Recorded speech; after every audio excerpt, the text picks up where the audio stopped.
الحمدللہ الحمدللہ رب العالمین الصلاۃ والسلام علی سید المرسلین اما بعد فاعوذ باللہ من الشیطان الرجیم بسم اللہ الرحمن الرحیم اللہم صلی علی سیدنا و مولانا محمد وعلی آل اطرت بیدد کل معلوم لک صلی اللہ تعالی علیہ وصحابہ وسلم۔ السلام علیکم ورحمۃ اللہ وبرکاتہ۔ معزز سامعین، میں شیخ محمد عمران فضل رحمانی آپ سب کے سامنے ایک نئے موضوع کے ساتھ۔ آج کا یہ موضوع جو ہے وہ ہے دیوبند کی بدعتی۔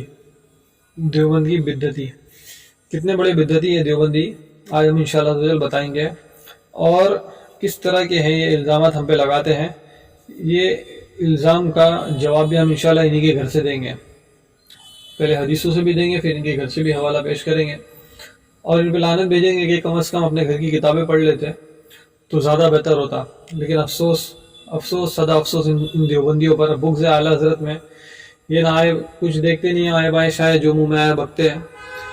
ان کے دماغ میں، حالانکہ ان کے سر میں تو دماغ ہوتا نہیں، گھٹنوں میں ہوتا ہے، اور اوپر جو خالی جگہ ہے وہاں گو اوور ہوتا ہے۔ خیر، میں آئے سب سے پہلے آپ کو طاہر گیابی کی ایک 3.5-4 منٹ کی ویڈیو ہے، میں اس کو سناتا ہوں آپ کو، پھر میں انشاءاللہ ایک ایک کر کے تفسیرہ کروں گا، آپ سنیے اسے۔ کہ یہ اذان نبی سے ثابت نہیں ہے، صحابہ سے ثابت نہیں ہے، تابعین سے ثابت نہیں ہے۔ یہ کون سی اذان کی بات کر رہا ہے؟ جو جب کوئی شخص انتقال کر جاتا ہے اور اہل سنت جماعت میں اسے دفنا دیا جاتا ہے، دفنانے کے بعد میں جب لوگ 40 قدم دور جاتے ہیں تو ہم میں سے ایک بندہ ہے جو کھڑے رہ کر وہاں پہ اذان دیتا ہے، یعنی قبر میں دفن کرنے کے بعد قبر پہ جو اذان دی جاتی ہے اس کی بات کر رہا ہے۔ سنیے اس کو پہلے۔ ائمہ مجتہدین سے ثابت نہیں ہے، اولیاء کاملین سے ثابت نہیں ہے۔ اذان ہی دینے کا شوق تھا تو نماز سے پہلے دے دیتے تو کچھ دیکھنے میں لیپ پوت کرنے میں چلتا تھا، لیکن اللہ نے کہا نہیں، میرے نبی کی سنت کے مقابلے پر بدعت تم نے گڑھی ہے، بدعت کا کلر الگ رہے گا اور سنت کا کلر الگ رہے گا۔ اذان سنت کے مطابق ہوگی تو نماز کے پہلے ہوگی، اور بدعت کی ہوگی تو اذان نماز کے بعد۔ اب بھگا رہے ہیں شیطان کو بس، ارے بابا شیطان کو بس کب بھگا رہے ہو؟ کہ جب سے یونیورسٹی قائم ہوتا ہے یہاں شیطان ہی تیار ہوتے ہیں کیا؟ پورے انڈیا میں پھیلا دیے گئے ہیں۔ ارے 20 برس پہلے تو تمہارے باپ کی قبر پر بھی اذان نہیں ہوئی تھی، تمہارے دادا کی قبر پر بھی اذان نہیں ہوئی تھی۔ آدم علیہ السلام سے لے کر سرور کائنات جناب محمد رسول اللہ صلی اللہ علیہ وسلم کے مزار پر نہیں ہوئی تھی۔ جتنے بے اذان والے گزرے ہیں کھود کھود کر پہلے ان کی قبروں سے بھگاؤ۔ کتنے دن سے اذان؟ اصل یہ ہے کہ بدعت کے کوئی ہاتھ پاؤں نہیں ہے، عقل سے مسئلے کرتے ہیں، عقلی گھوڑے دوڑاتے ہیں، منطق چلتی ہے۔ سنو، شریعت کا مدار نقل کے اوپر ہے، عقل کے اوپر نہیں ہے۔ شریعت کی گاڑی کا پہیا قاعدہ ہے، فائدہ نہیں ہے۔ تم بزنس مائنڈ ہو، دین کو بزنس بناتے ہو، اس لیے فائدہ فائدہ فائدہ فائدہ تو عرض کرنے میں بہت۔ تو یہاں تک آپ نے سنا، اس نے کہا اذان کے تعلق سے کہ قبر میں جب بندے کو دفن کر دیا جاتا ہے تو اس کے پہلے اذان کہیں سے ثابت نہیں ہے، یہ بدعت ہے، بدعت کا کلر الگ ہوتا ہے، سنت کا کلر الگ ہوتا ہے۔ تو آئیے اب ان کے سب سے پہلے تو میں اذان کے تعلق سے میں بتا دوں، پہلے اس کی دلیل پیش کر دیتا ہوں اذان کے تعلق سے، بعد میں ان کے گھر کے حوالے پیش کریں گے۔ اذان کے تعلق سے حدیث شریف میں کیا آتا ہے؟ صحیح مسلم کی کتاب الصلاۃ باب فضائل اذان میں ہے، حدیث نمبر 388۔ حضرت جابر رضی اللہ تعالیٰ عنہ سے مروی ہے کہ نبی کریم صلی اللہ علیہ وسلم نے ارشاد فرمایا، جب شیطان نماز کے لیے اذان کی آواز سنتا ہے تو بھاگ ہوا روحا پہنچ جاتا ہے۔ پہنچا گیا روحا کہاں ہے؟ فرمایا مدینہ منورہ سے 36 میل دور۔ سمجھے؟ تو اذان کی آواز سن کر جو شیطان 36 میل دور بھاگ جاتا ہے۔ تو جب قبر میں بندے کو دفن کیا جاتا ہے، جب سوال و جواب اس کے ساتھ ہوتے ہیں تو شیطان آ کر انہیں ورگلاتا ہے تاکہ وہ سوال کے صحیح جواب نہ دے سکے، اسی وجہ سے وہاں اذان دی جاتی ہے تاکہ وہ شیطان جو ہے 36 میل دور بھاگ جائے۔ خیر، ایک اور حدیث میں آپ کو پیش کر دیتا ہوں۔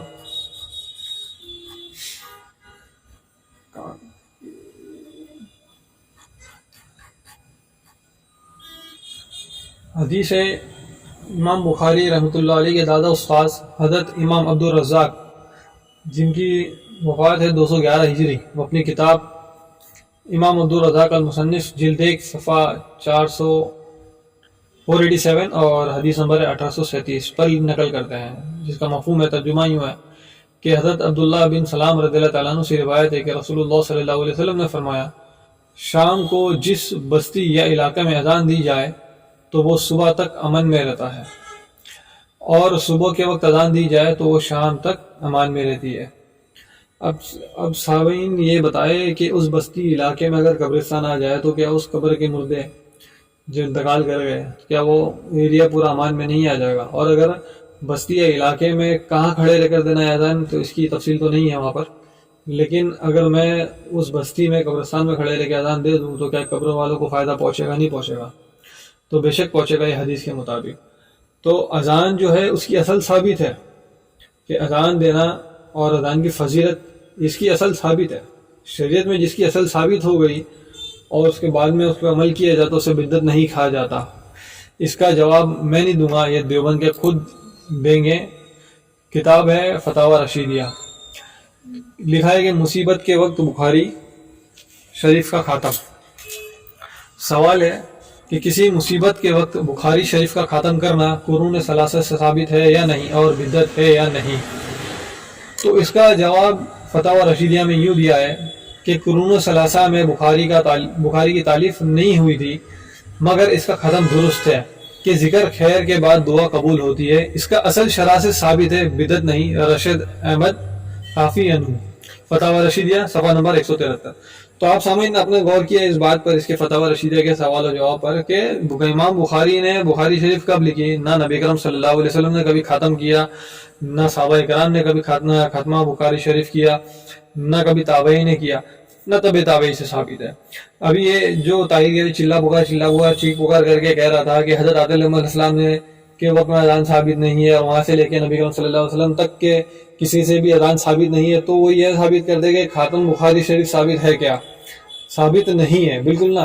لیکن اس کے جواب میں اس نے کیا لکھا؟ اس کی اصل شرح سے ثابت ہے، بدعت نہیں۔ یعنی جس کی اصل ثابت ہو جائے شریعت میں، پھر اس کے بعد میں اس پہ اس چیز کو لے کر کسی چیز پہ عمل کیا جائے، خیر کا کوئی کام کیا جائے، تو وہ بدعت نہیں ہوتی۔ خیر میں فتاوی رشید ہے تو ایک یہ حوالہ ہو گیا، دوسرا ایک اور حوالہ پیش کیے دیتا ہوں میں۔ سوال کیا ہے کہ ایک شہر میں بہت تعاون ہو گیا، اہل شہر نے مل کر کچھ روپے جمع کیے کہ اس کو صدقہ کیا جائے، اور علماء سے پوچھا کہ اس روپے کو کس پر خرچ کرے۔ ایک عالم نے کہا کہ یتیم اور بیوہ عورتوں پر صرف کیا جائے، اور نیز کہا کہ شہر کے ارد گرد سورہ یاسین پڑھی جائے، اور جس وقت لفظ مبین آئے اس وقت کھڑے ہو کر اذان دی جائے۔ اور ایک دوسرے عالم نے کہا کہ یہ فعل بدعت سیاہ ہے اور شرک ہے، اور جس نے یہ فعل کیا اس کو تجدید نکاح اور توبہ اور استغفار کرنا ضروری ہے، ورنہ اس کے پیچھے نماز جائز نہیں۔ یہ سوال کیا گیا ہے۔ اس سوال کے جواب میں فتاوی دارالعلوم دیوبند نے کیا جواب دیا ہے، مفتی عزیز الرحمان صاحب نے کیا جواب دیا، سنیے۔ جواب دیتے ہیں، صدقہ کرنے میں تو ظاہر ہے کوئی حرج ہی نہیں، بلکہ صدقہ کرنے سے بلا دفع ہوتی ہے، اور عمل مذکور اگرچہ حدیث و فقہ سے ثابت نہیں، کیا ہے؟ ثابت نہیں، بطریق اعمال مشائخ اس میں کچھ حرج نہیں، اور کفر و شرک کہنا اس کو غلط ہے، لہذا تجدید نکاح کی ضرورت نہیں، اور نماز اس کے پیچھے درست ہے۔ آوات یہ ہے کہ ایسے عمل کو ترک کر دے۔ تو سامعین آپ نے سنا یہ جناب کیا کہہ رہے ہیں کہ ایسے عمل، یعنی اب بتائیے نا کہ اس بندے نے جو سوال کیا ہے کہ اذان دینا، یعنی کہ جب یاسین شریف پڑھا جائے اور مبین آئے، ابھی یاسین شریف میں 7 مبین ہے، یعنی ہر مبین پر جو ہے اذان دی جائے گی، تو یہ جو طریقہ ہے کیا حضرت آدم علیہ السلام سے ثابت ہے، یا حضرت آدم علیہ السلام سے لے کر نبی کرم صلی اللہ تعالیٰ علیہ وسلم تک کہ ایسی کوئی اذان ثابت ہے جو یاسین شریف پڑھی جائے اور ہر مبین میں اذان دی جائے؟ نہیں ثابت ہے۔ لیکن ان کے دیوبندی کے جو فتوے ہیں وہ اس کو درست کہتے ہیں، جائز کہتے ہیں، سمجھ رہے آپ؟ یعنی یہ خود کرے تو سب چلتا ہے، بس دوسرا کوئی کچھ نہیں کرنا چاہیے، ورنہ وہ بغض اعلیٰ حضرت میں کیا ہے نا فتویٰ دے دیتے ہیں۔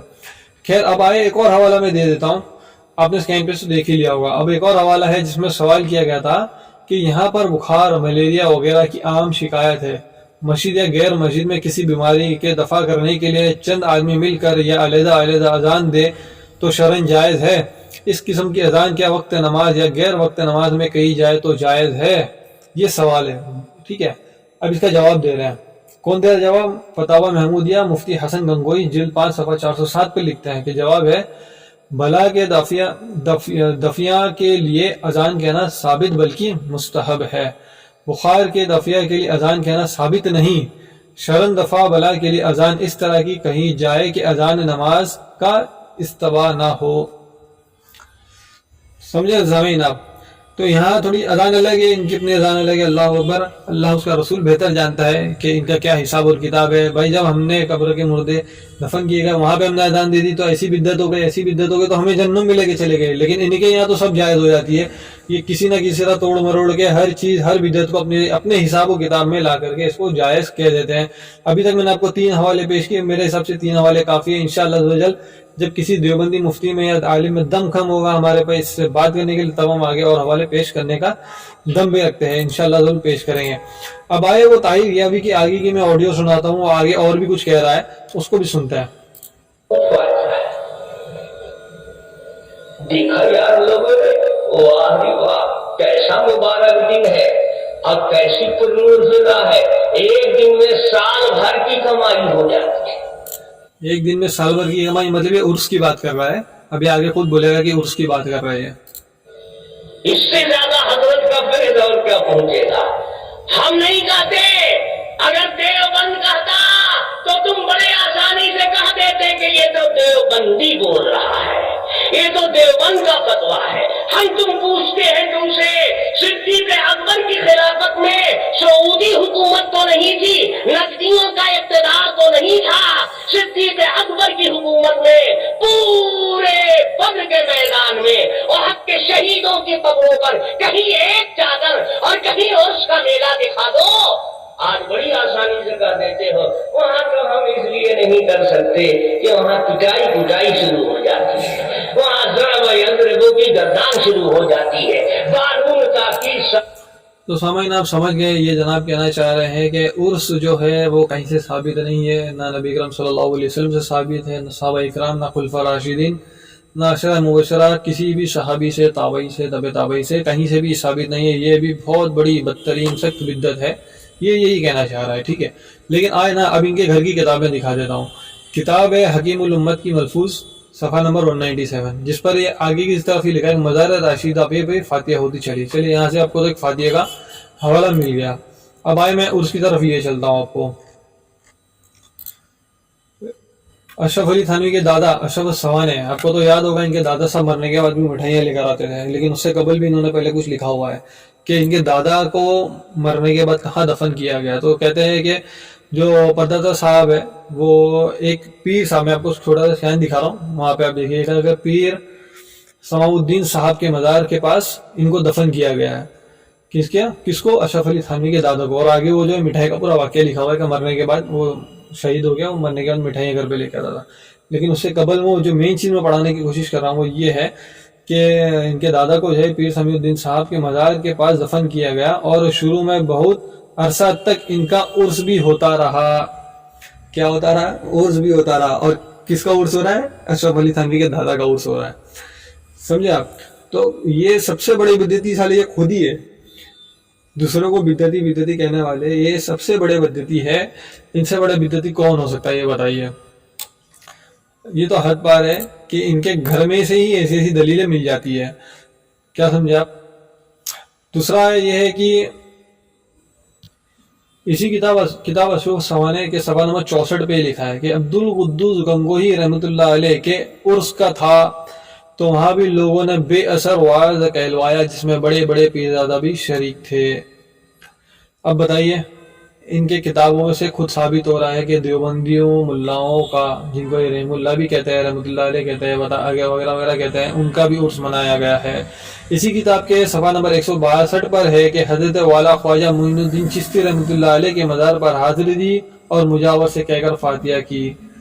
تو یہ چاہے تو اپنے داداؤں کے، پرداناؤں کے وغیرہ کے عرس بھی کر سکتے ہیں، وہاں جا کر فاتحہ بھی دے سکتے ہیں مزاروں پر، لیکن سنی تم خبردار، بالکل خبردار، تم سنی لوگ مت جانا، تم سنی لوگ بالکل بھی مت جانا قبر پر، اور وہاں پہ یہ سب چیزیں حرکتیں مت کرنا، نہ وہاں عرس کرنا، ٹھیک ہے، اور نہ وہاں فاتحہ کرنا۔ دیوبندی کر سکتا ہے کیونکہ ان کے گھر کی کتاب ہے، اور دوسرا اگر کوئی کرے گا تو دھڑلے سے فتویٰ دے دیں گے۔ کیا فتویٰ دے دیں گے؟ کہ یہ بدعتی ہے، وہاں بہت پیسے ملتے ہیں، کبھی کسی نے کرا نہیں ہے، نہ نبی سے ثابت ہے نہ تابعی سے ثابت ہے، لیکن یہ سالے خود کرنے بیٹھ جائے تو پتہ نہیں کہاں سے دلیلیں لے آتے ہیں کہ اس کی اصل ثابت ہے اور وہ ثابت ہے اور یہ ثابت ہے، اس لیے یہ خود بھی کرتے ہیں۔ بدعت کے ہاتھ پاؤں نہیں ہوتے ہیں، کیا عقل کی گھوڑے دوڑاتے ہیں اور نقل سے چیزیں ہوتی ہے، کیا کیا بولا ہے بڈھے نے۔ تو تمام سامعین سے گزارش ہے ایسے دیوبندیوں سے بچے اور حق پر عمل کرنے کی کوشش کرے۔ یہ ویڈیو تھوڑی لمبی ہو گئی ہے، یہ اور لمبی ہو سکتی تھی لیکن میں نے مختصر میں ہی بات کرنے کی کوشش کی ہے۔ تمام لوگوں سے گزارش ہے اس ویڈیو کو زیادہ سے زیادہ شیئر کیجیے گا۔ وما علینا الا البلاغ المبین۔ السلام علیکم ورحمۃ اللہ وبرکاتہ۔